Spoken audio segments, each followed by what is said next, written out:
Di sebuah rumah sederhana di pinggiran kota, Ratna duduk termenung di ruang tamu. Hatinya bimbang. Ia telah memberi suaminya, Anton, kesempatan kedua setelah ketahuan kembali menggunakan narkoba. Ratna yakin cinta mereka cukup kuat untuk mengubah Anton. Meskipun semua orang menyarankan agar ia menyerah. Ratna, aku janji ini yang terakhir, kata Anton dengan mata berkaca-kaca saat ia memohon beberapa bulan lalu. Ratna, dengan hati yang penuh harap, percaya pada janji itu.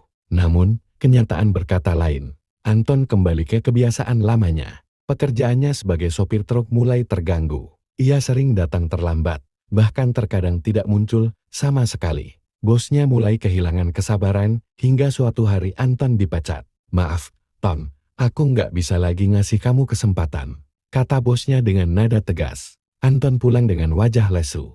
Ratna yang sudah mencium gelagat buruk, hanya bisa menatapnya dengan kecewa. Apa yang terjadi? Tanya Ratna, meski ia sudah tahu jawabannya. Aku dipecat, jawab Anton singkat, tanpa berani menatap istrinya. Ratna menarik napas panjang.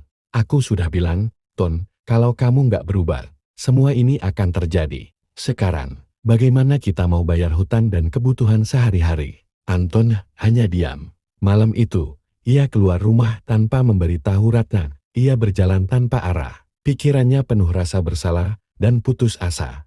Narkoba yang selama ini menjadi pelariannya, kini justru menghancurkan segalanya. Hari-hari berikutnya, Anton semakin terpuruk. Ia marah gak jelas. Dia menghancurkan jendela dan ketika pulang, ia selalu dalam keadaan mabuk atau sakau. Ratna, yang awalnya mencoba bertahan, akhirnya merasa tidak sanggup lagi. Anton, aku sudah mencoba, tapi kalau kamu tidak mau berubah, aku juga harus memikirkan masa depan anak kita, ujar Ratna suatu malam, dengan suara bergetar. Anton hanya bisa menangis. Ia sadar telah mengecewakan Ratna, tapi kecanduannya terlalu kuat untuk dilawan sendiri. Di suatu pagi yang suram, Ratna memutuskan untuk meninggalkan rumah bersama anak mereka. Ia berharap kepergiannya bisa menjadi tamparan bagi Anton untuk berubah. Namun, Anton justru semakin tenggelam dalam keputusasaan.